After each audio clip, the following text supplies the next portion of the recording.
사랑하고 축복합니다. 네, 사랑하고 축복합니다. 예, 이 시간 우리 말씀을 보겠습니다. 말씀은 마태복음 10장 16절에서 23절 말씀입니다. 마태복음 10장 16절에서 23절 말씀입니다. 제가 한 절, 여러분 한 절 교독을 하겠습니다. 보라, 내가 너희를 보냄이 양을 이리 가운데로 보낸가 같도다. 그러므로 너희는 뱀같이 지혜롭고 비둘기같이 순결하라.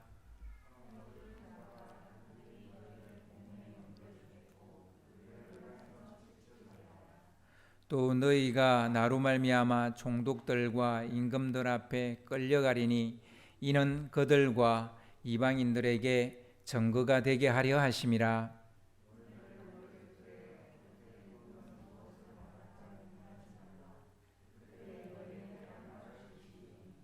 말하는 이는 너희가 아니라 너희 속에서 말씀하시는 이 곧 너희 아버지의 성령이시니라.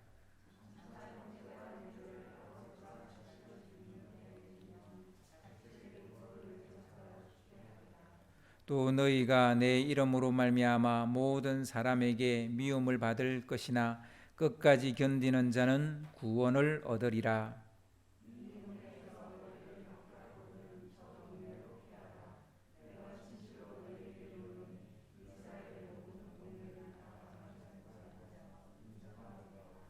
아멘. 여러분, 다윗이 골리앗을 이긴 그 이유를 찾자면 뭘까요? 다윗이 골리앗을 이길 수 있었던 거. 왜? 만군의 여호와 이름으로 하나님의 능력으로 나갔기 때문이죠. 그러면 골리앗이 다윗에게 진 이유가 뭡니까? 예? 방심해서 그래요. 방심해서. 여러분, 코로나가 이제 조금 약간 좀 이제 줄긴 했는데 방심하면 안 돼요. 방심이 무서운 거예요. 그래서 여러분 오늘도 예배 시간에 저 빼고는 다 이 마스크를 꼭 코까지 이렇게 올리고 예배를 드렸으면 좋겠습니다. 지혜롭고 순결하라, 지혜롭고 순결하라 이 제목으로 같이 말씀을 나누겠습니다. 아이를 물가에 내놓은 부모의 심정 어떨까요? 아이를 물가에 내놓은 부모의 심정.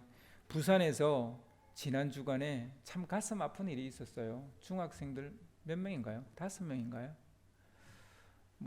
다대포 해수욕장에 갔다가 물에 빠져 죽게 되는 일이 있었는데, 저도 부모의 한 사람으로서 그 부모의 가슴이 어떠할까 이런 생각을 그 뉴스를 보면서 저는 했습니다. 물가에 아이를 내놓을 때 부모의 심정, 몹시 걱정이 되기도 하고 마음이 놓이지 않아서 자불안석이 되겠죠. 저희 집 큰 아이가 처음으로 엄마 아빠의 품을 떠나 밖에서 자게 된 날이 5학년 현장 실습이었던 것 같아요. 학교 현장 실습. 그날 밤에 밑으로 두 아이가 있잖아요. 그런데도 큰 아이가 그냥 없는데, 딱 한 명 없는데 집이 텅 빈 것 같고 뭔가 허전한 기분이 드는데 그 감정이 묘하더라고요. 여러분도 다 기억하시겠지만 이제 둘째, 셋째는 보통 안 그래요. 큰 아이를 학교 처음 보내는 날, 초등학교 처음 보내는 날, 그 뭔가 모르는 묘한 마음이 있어요. 지난주에 큰 아들이 군대를 가려고 신청서를 냈어요. 그런데 이상한 게 큰 아이를 5학년 때 그때 현장 실습 보내던 그날의 그 묘한 감정이 느껴지는 거예요. 아마도 품 안에 있는 자식을 내보내는 부모의 마음이 다 이렇지 않겠나 이런 생각을 해보게 됩니다. 얼마 전에 딸을 시집 보낸 우리 김홍 집사님 마음 이와 비슷하지 않을까요? 예, 건 30년을 품 안에서 키운 딸을 보낼 때 그 마음. 우리 규빈이가 안 보이네요. 규빈이가 취직을 해서 첫 출근할 때 권사님 마음 어땠어요? 예, 여러 가지 마음이 교차했을 거예요. 그죠? 만감이 교차했을 거예요.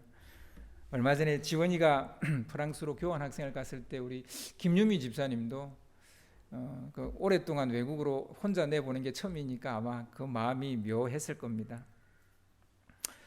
아마 모르긴 해도 제자들도 전도 현장, 예수님도 그 제자들을 전도 현장에 내보내는 그 심정, 이와 비슷했을 겁니다. 제자들을 전도 현장에 내보낼 때 그 예수님의 심정 어땠을까요? 오늘 읽은 본문 16절을 보면 예수님은 자신의 심정을 이렇게 말하고 있습니다. 예수님은 자기의 그때의 감정, 느낌을 표현했어요. 숨겨두지 않았어요. 내가 너희를 보냄이 양을 이리 가운데로 보낸가 같도다. 상식적으로 목자는 자기의 양을 이리 가운데로 보내지 않습니다. 이거는 싹군 목자죠. 보내면 이리 가운데 보내면 싹군 목자잖아요. 도리어 이리 가운데 있는 양을 구해오는 게 선한 목자죠. 그런데 선한 목자이신 예수님께서 자기의 양을 이리 가운데로 보내려고 합니다. 그러면서 막 걱정이 돼가지고 자불안석이신 거죠. 그럼 보내지 않으면 되잖아요. 여러분, 자식을 취직시키지 않을 수 있습니까? 군대 안 보낼 수 있습니까? 학교 안 보낼 수 있습니까? 외국에 공부 좀 하러 가겠다는데 안 보낼 수 있습니까? 없잖아요. 그럼 안 보내면 되지요. 우리가 이렇게 말할 수 없다는 거예요. 처음부터 저들을 제자로 뽑아 세운 것은 이리들이 덕실거리는 세상으로 보내기 위함이에요. 우리가 아이를 낳은 것은, 우리 아이 안 낳으신 분들은 모르겠지만 아를 낳은 분들은 품에 계속 끼고 있으려고 놓은 거 아니잖아요. 어엿한 사회인이 되라고, 자기 인생을 살아가라고 낳은 거죠. 이리 가운데로 가서 양으로 살아남아야 할 뿐만 아니라 이리를 양으로 바꾸게 하려고 저들을 선택했고 뽑았고 세웠어요. 자, 그런데 여기서 한번 물어봅시다. 이게 가능해요? 이리를 양으로 만들 수 있어요? 이리를. 이리 가운데 살아남기도 어려운데 어떻게 이리를, 저 넉대를 온순한 양으로 만들 수 있단 말인가? 여러분 어떻게 생각하세요? 못하면 말을 하지 말아야죠. 예수님이 이 말을 하신 것은 비록 걱정은 태산 같지만 할 수 있으니까 제자들을 내보내는 것 아니겠어요? 아무 생각 없이 무턱대고 사지로 내몰지는 않았을 것입니다.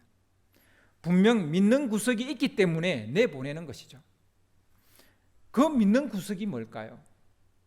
뭘 믿고 아직도 미숙하고 약간 천방지축이고 철도 덜덜 있는 것 같고 이런 이 제자들을 뭘 믿고 지금 전도 현장으로 내보내는 것일까요? 이리가 득실거리는 세상으로 내보내는 것일까요?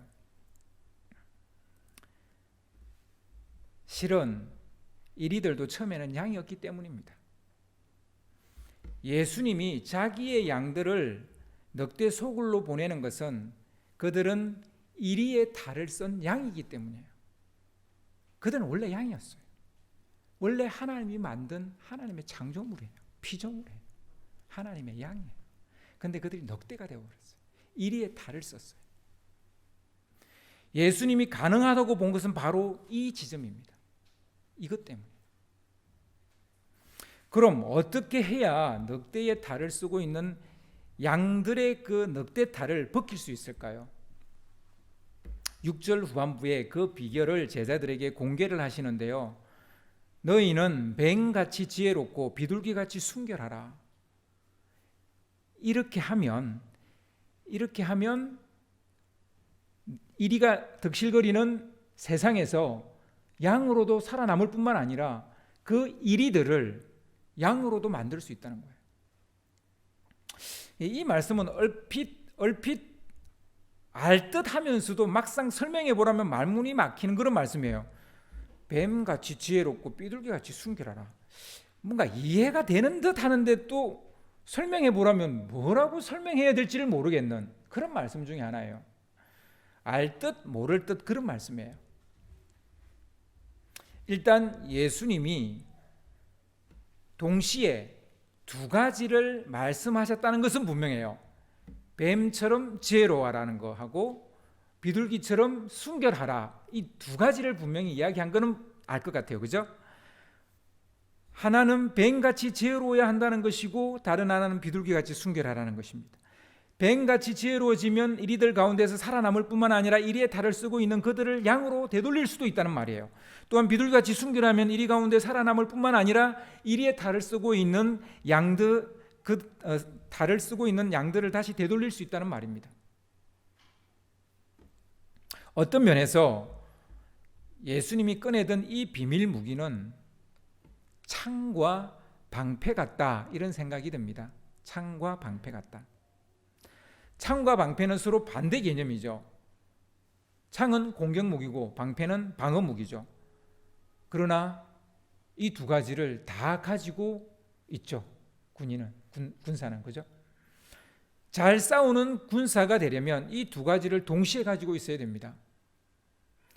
이 두 가지가 서로 반대 것이라고 해서 하나만 가지고 있어서는 안 되는 것이죠. 뱀같이 지혜로워지는 것과 비둘기같이 순결해지는 것은 반대 개념이죠. 하지만 그리스도의 군사는 이 둘을 동시에 가져야 된다는 것입니다.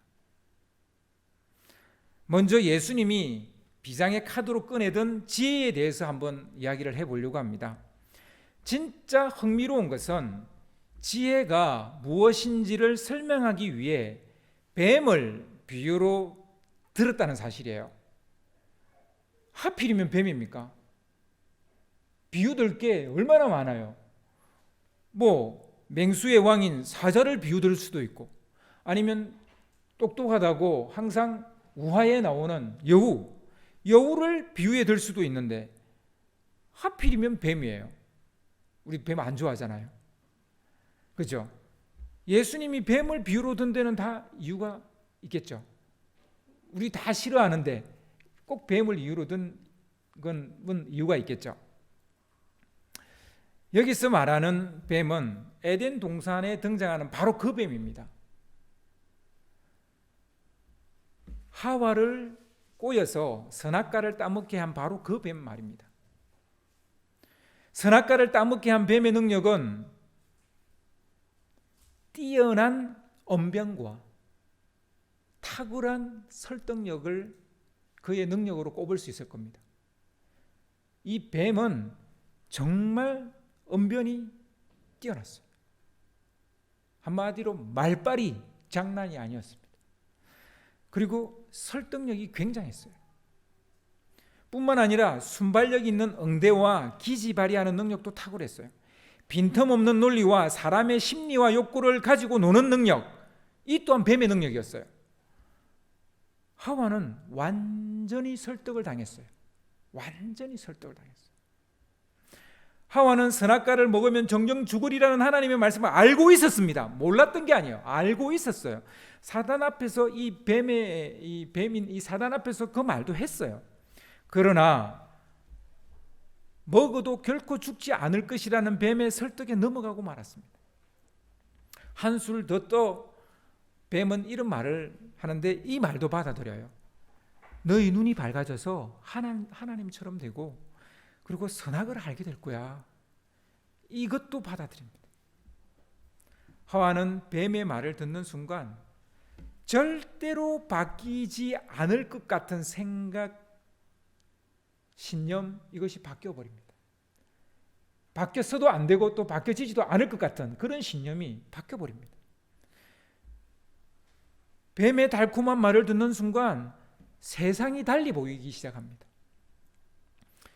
뱀을 교활하고 강교한 유혹자라고 말하지만 실은 대단한 언변과 설득력을 가진 언어의 마술사이고 심리와 논리를 자유자재로 가지고 노는 전문가라는 것을 알 수 있습니다. 하와가 뱀의 말을 듣고 선악과를 바라보는 순간 그 선악과가 달리 보이는 거예요.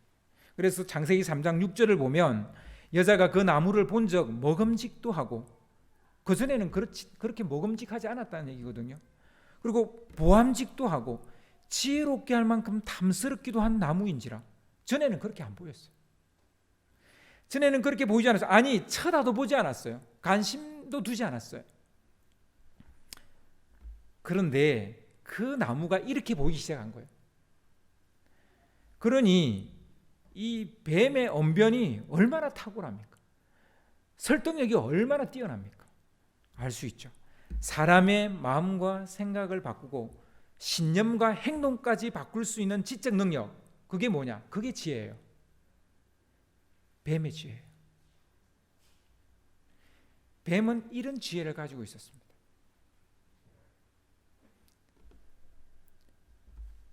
세상에 그 어떤 사람도 뱀만큼 인간의 운명을 바꾸어 버린 존재가 없습니다.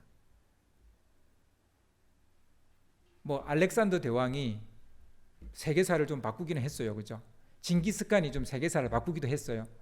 그리고 우리가 흔히 말하는 4대 성인, 예수님도 그게 포함하면 되겠지만 하여튼 예수님 빼고 그 사람들도 세계에 미친 영향은 어마어마합니다.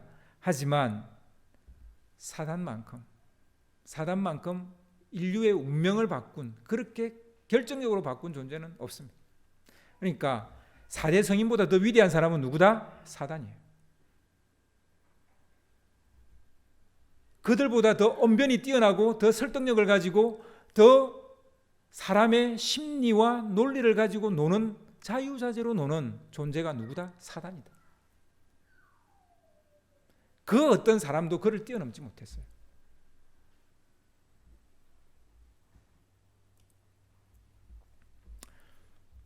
이게 지혜, 이게 뱀의 지혜인 거예요. 예수님은 이제 제자들에게 뱀이 가졌던 이런 지혜를 가지라고 말합니다.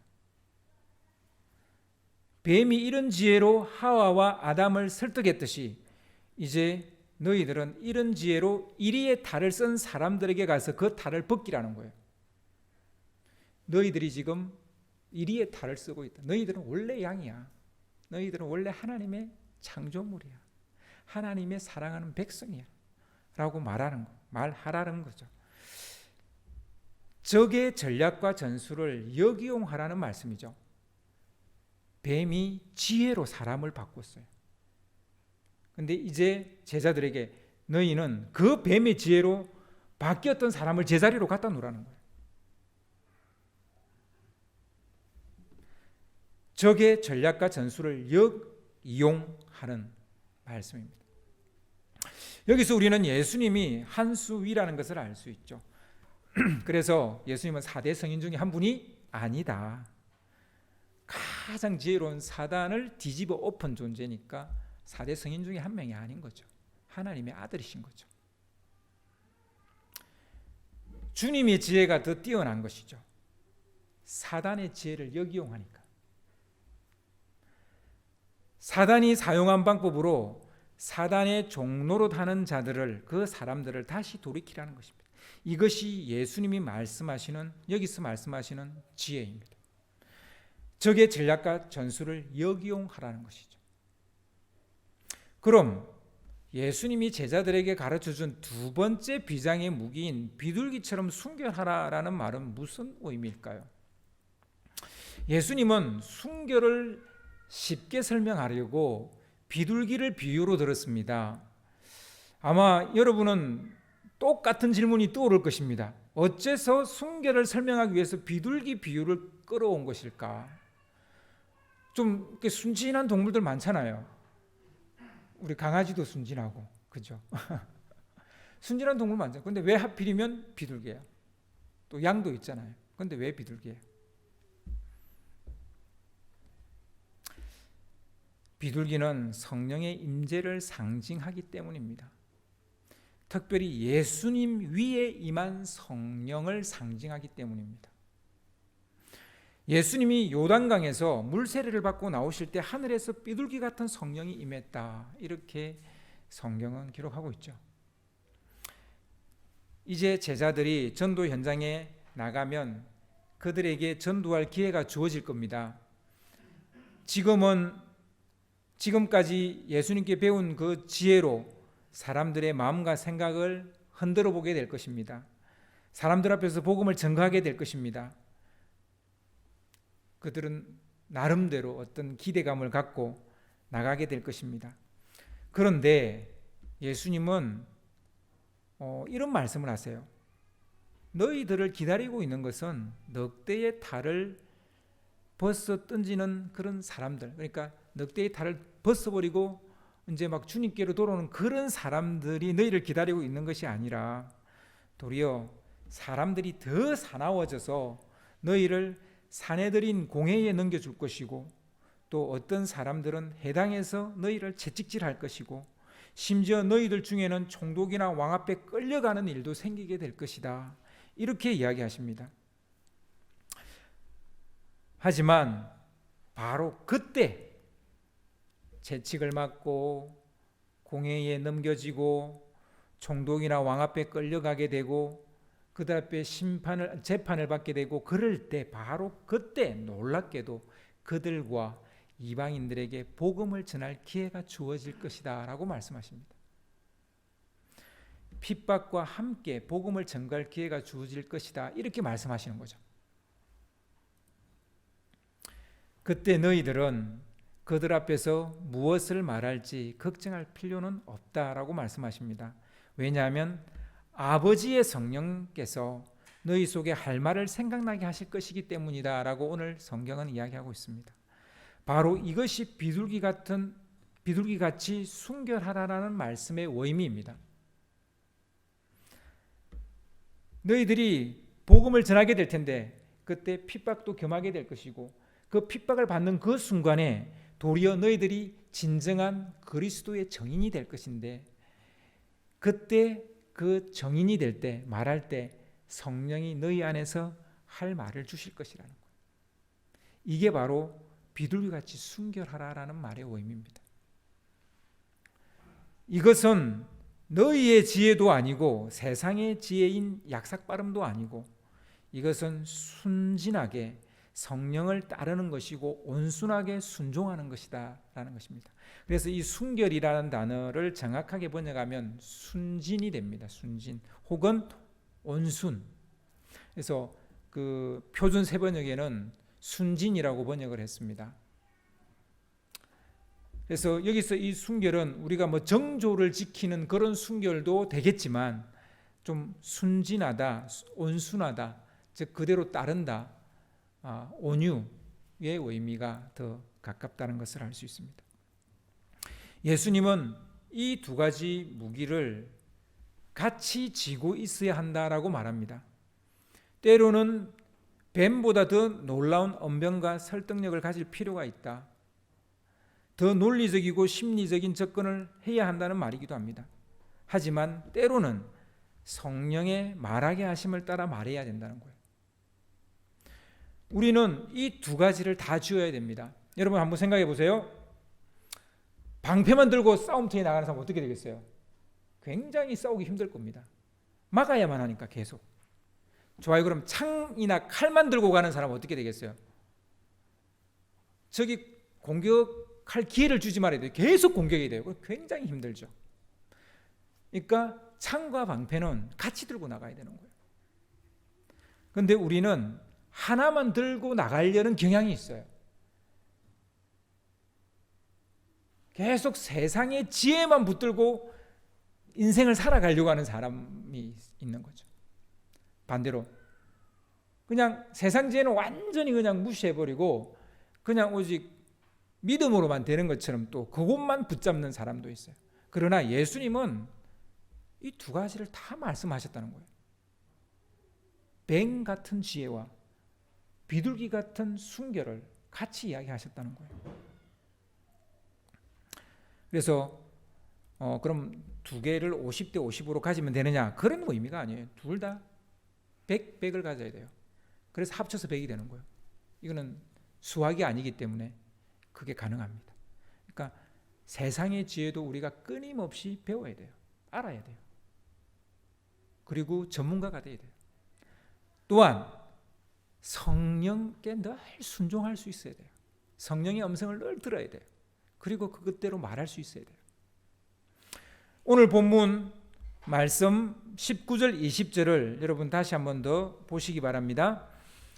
너희를 넘겨줄 때에 어떻게 또는 무엇을 말할까 염려하지 말라. 그때 너희에게 할 말을 주시리니 말하는 이는 너희가 아니라 너희 속에서 말씀하시는 이 곧 너희 아버지의 성령이시니라.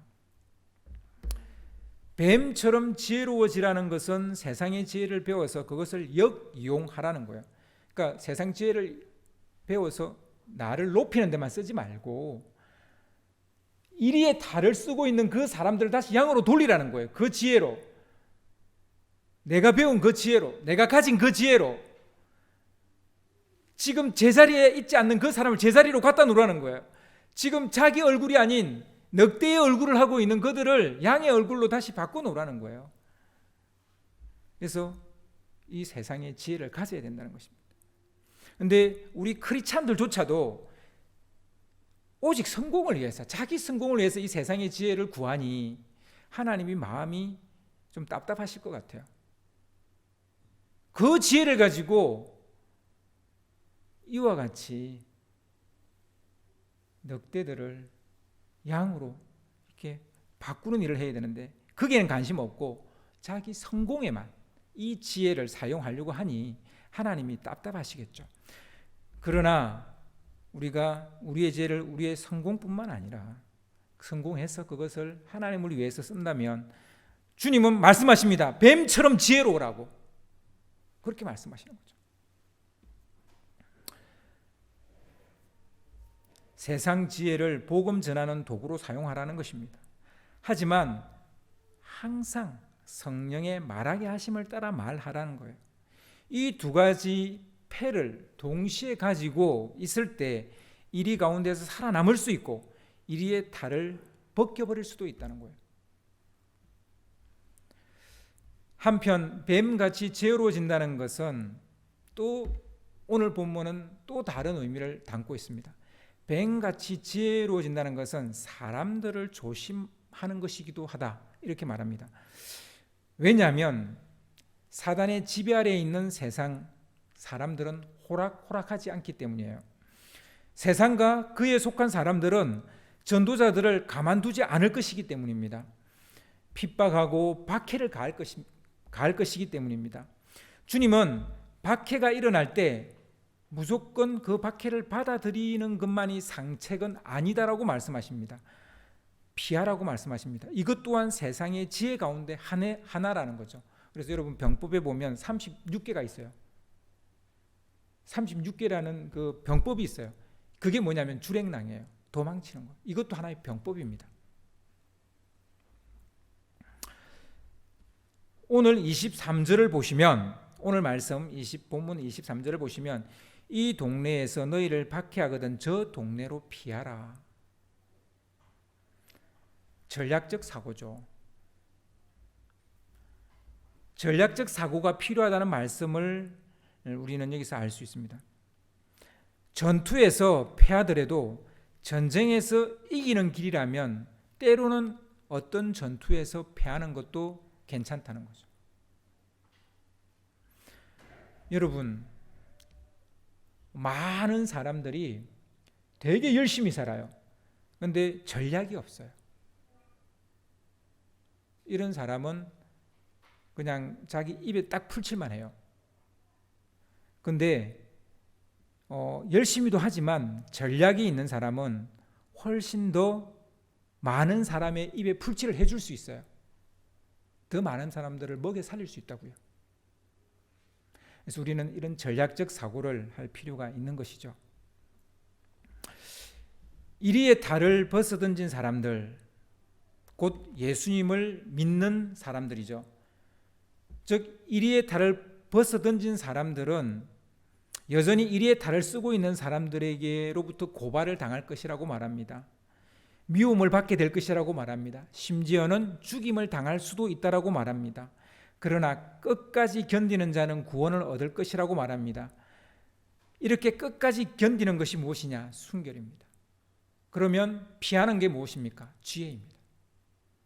그래서 지혜와 순결은 같이 있어야 되는 거예요. 때로는 피해야 됩니다. 그러나 때로는 끝까지 견뎌야 됩니다. 피하는 것이 지혜라면 때로는 끝까지 견디는 것이 순결입니다. 지혜와 순결은 동시에 이렇게 작동하는 것입니다. 제자들은 이 두 가지 무기를 그때그때 상황에 따라 쓸 수 있어야 된다고 말합니다. 상대가 창을 찌르는데 나도 창을 찌르면 안 되고 그때는 방패로 막아야죠. 그죠? 상대의 허점이 드러났으면 계속 방패만 들고 있을 것이 아니라 나의 창을 찔러야죠. 이와 같이 우리가 싸움을 하면 언제 내가 방패를 들어야 되고 언제 창을 들어야 되는지를 알게 돼요. 그런데 우리가 보통 언제 방패를 들어야 되고 언제 창을 찔러야 되는지를 모르는 것은 싸우지 않기 때문입니다. 싸워보지 않았기 때문에. 싸워보지 않으면 몰라요. 이는 싸워야만 그때 알 수 있는 거예요. 깨닫게 해주시는 거죠. 물론 언제 어떤 무기를 써야 할지 그 무기를 사용하는 것은 그 사용하는 자의 몫입니다. 그 사람에게 달려있는 거예요. 지혜로운 것은 적의 전략과 전술을 역이용하는 것이고요. 때로는 박해나 핍박을 피하는 것이 지혜입니다. 가족 간의 불화나 사람들로부터 미움을 받을 수 있는데 그때 잘 대처하는 것이 지혜입니다. 이게 다 지혜예요. 한편 순결은 우리 안에 계시는 성령님이 할 말을 주실 때 박해가 온다 할지라도 그 말을 또 해야 되는 거예요. 이게 또 순결이에요. 그래서 끝까지 견디는 게 또한 순결이에요.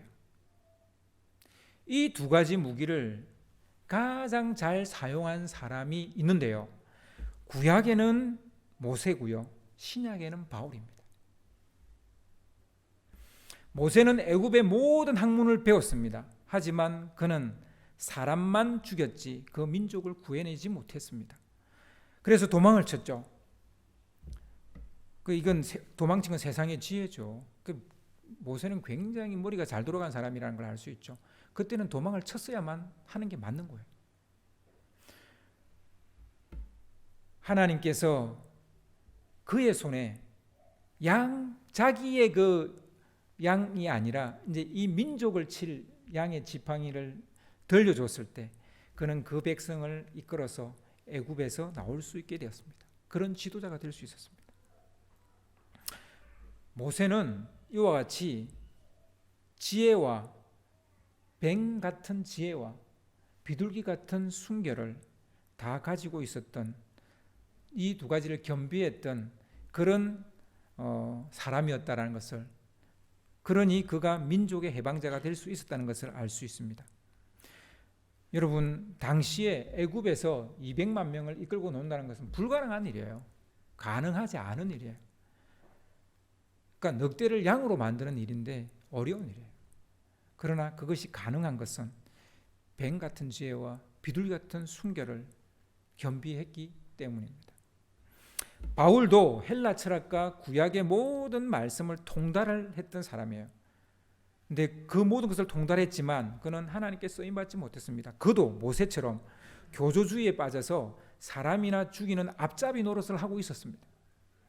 그러나 그가 예수님을 만났을 때, 다메섹 도상에서 예수님을 만났을 때 그는 드디어 이방인의 사도가 될 수 있었던 것입니다. 여러분, 지혜와 순결은 이 땅에서 끝까지 믿음을 지켜나가야 하는 성도들에게 주신 예수님의 비밀 무기입니다. 비장의 카드입니다. 근데 이것을 우리가 사용하지 않는다면 우리가 무슨 수로 이리가 득실거리는 이 세상에서 양으로 살아갈 수 있겠습니까? 아니, 늑대의 탈을 쓰고 있는 그 양들을 어떻게 다시 그 탈을 벗어버리게 할 수 있겠습니까?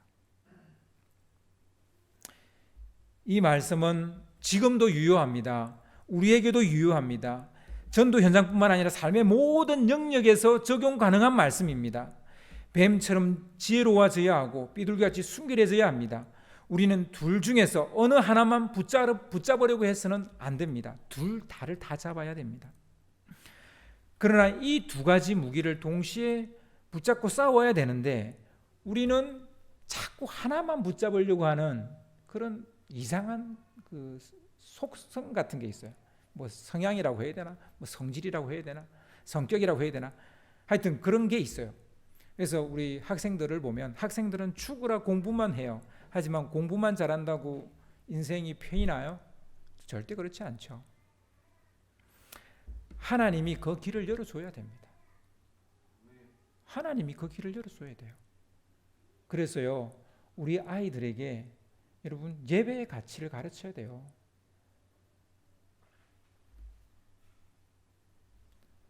여러분 일만 열심히 한다고 성공합니까? 하나님이 축복하셔야 돼요.